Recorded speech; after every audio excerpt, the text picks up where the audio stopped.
For years, I've been using kubectl to manage all my Kubernetes clusters. I've been running tons of commands just to switch from a cluster to the other, get pods, get deployments, see the logs, get config maps, get secrets, and all the other good stuff. I had set up a dozen of aliases, I had a lot of terminals open, just to juggle between multiple Kubernetes clusters at the same time. I felt I had designed the perfect workflow, but boy was I wrong. One day I was chatting with a coworker and he told me that he is using a GUI for Kubernetes. When I heard he was using a GUI for Kubernetes, I was almost rolling on the floor laughing. In my mind, the CLI is for real DevOps engineers and GUIs is for everybody else. But then, out of curiosity, I gave it a try and my mind was blown. Lens is not just another dashboard. It's a completely different way of thinking. Lens is a Kubernetes IDE perfect for multi-cluster management.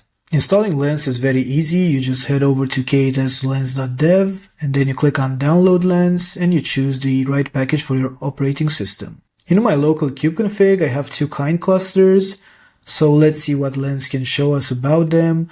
So we can see the nodes very easily. So this kind cluster has a single node and it uses the version 1.30. In the workload section, we can see an overview of all of our workloads. We can see how many pods we have in all of the namespaces, deployments, daemon sets, stateful sets, and other resources as well. Let's go to the pods right now. So in the pods, you can see all the pods based on whatever namespace you want. You can select all namespaces. You can select a single namespace if you want. 2 namespaces, it's 100% up to you. You can even search for a particular pod. So let's search for Nginx, for example. And when you click on it, you get a lot of options in here. You can easily attach to a pod. You can easily connect to the pod shell. You can easily evict it. You can copy the link to the pod. You can easily view the logs. And you can easily even edit it if you want. The same goes for deployments, daemon sets, stateful sets, and all the other resources you can see here in the workloads. In the config part, you can see your config maps, you can see your secrets, and if you click on any of the config maps, for example, you can see the data inside of that particular config map. And again, it's fairly easy to edit it or even to delete it. In the network part, you can view services, endpoints, ingresses, and other resources as well. By going to the services and selecting one of the services, you can easily enable port forwarding and you can connect easily to your applications. This is a simple Nginx application and you see here the message from it. There are many other things that you can do with Lens, but one of the most important ones is that you can actually see what you're doing with Helm. There are a lot of DevOps engineers and cloud engineers that use Helm to actually manage their Kubernetes clusters and install different packages. You can view a list of all the available Helm charts inside of your cluster. And you can also view what Helm charts you already have installed in this cluster. Another important thing that you can do with Lens is actually see all the custom resources that you have deployed inside of your Kubernetes clusters. And this is very, very useful because it's one thing to know how a pod is called or how a deployment is called, and there's another thing to get a particular custom resource because their namings usually are not very easy to remember. So in this case, it's very easy to see all the resources that you have based on a custom resource. So in here I have an Argo CD cluster deployed and I have the argoproj.io definition, and in here I have different resources like app projects, applications, and application sets. Let's now make a change to one of our deployments to force an error and then see how easy we can fix it with Lens. So I'll go to the Nginx deployment right here, click on the edit button, and then I'll do something like, let's see, in the spec, in the image, then I'll just add something that doesn't make sense and it won't work. And I'll click on save right now. And we will see that our Nginx deployment is updating. We can see we have 3 out of 4 pods. And we can see that 1 is pending. So we can go to pods because it's easier to see it in this way. And we will see that we have a warning right here.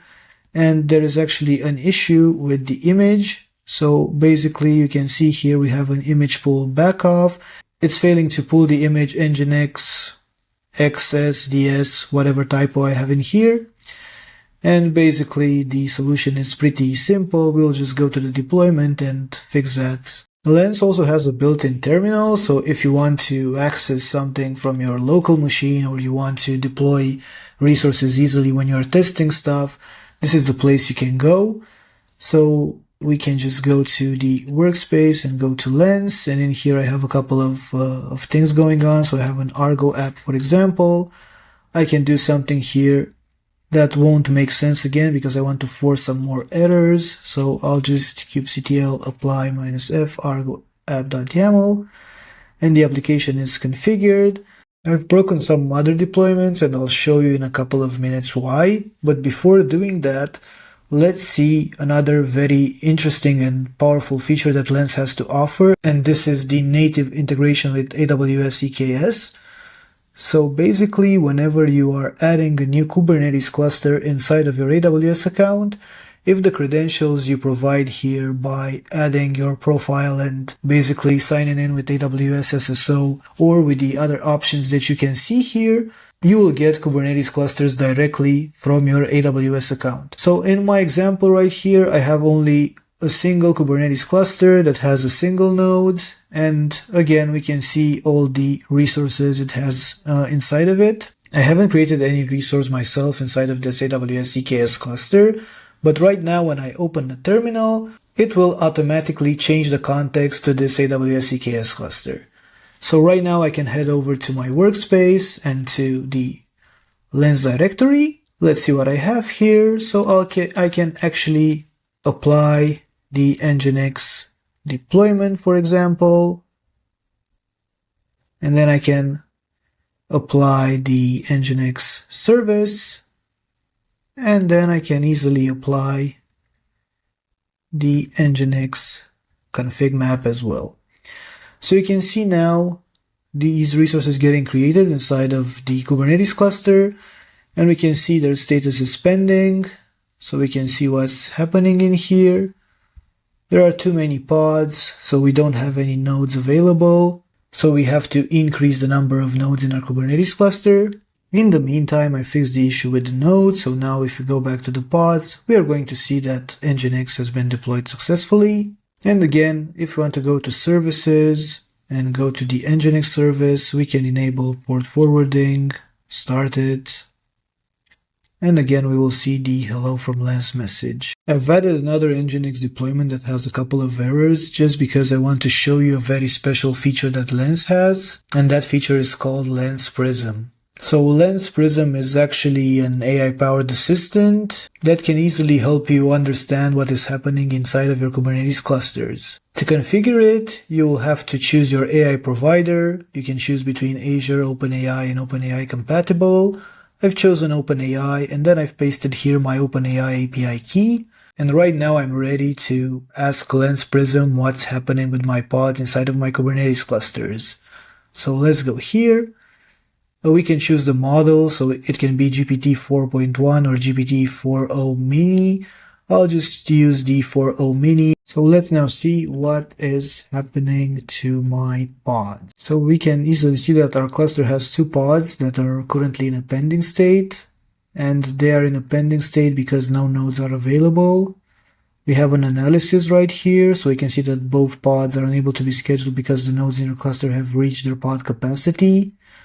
And to resolve this issue, we have to scale down other deployments, increase the node capacity, or check the resource limits. If I close it and now go to one of my local clusters, let's go for the Lens one, and I'll click here on Prism AI, I can ask him again what's happening with my pods, and this will give me information about all the pods across all the namespaces. And we can see that we have one with image pull back off and another one with image pull back off. So we can see a list of the key issues. So it's indicating the pod is unable to pull the required image, and the other one is also suggesting an issue with pulling the image. Let's see if it can help us even further. So help me fix this. Identify the error directly inside the manifest. So it's telling me the issue with the pod is due to the image specified in the manifest. It shows me where the problem is. And it's telling me that we have to verify the image tag to see if it's correct. And it also tells me, here is a typo. You have an incorrect version. So the standard Nginx image tags are usually in the format Nginx:version. And it tells me even how to fix the error by setting the deployment to the correct version. So let's copy this and try it in a terminal directly and see if this is going to fix our issue. So we'll just put the correct version in here and say 121. And now please check if I actually managed to fix the issue. And it tells me the pod is no longer present in the default namespace, which indicates that it was likely been removed or replaced. So the issue is no longer present, and it seems like it has been resolved. Bringing AI into Lens is actually a game changer. With AI built in, you get real-time insights, actionable suggestions, and clear explanations all in context. It's like having a lot of senior DevOps engineers directly embedded into Lens and showing you what the errors are and how to easily fix them. So that's it for this one. I'm Flavius. See you the next time.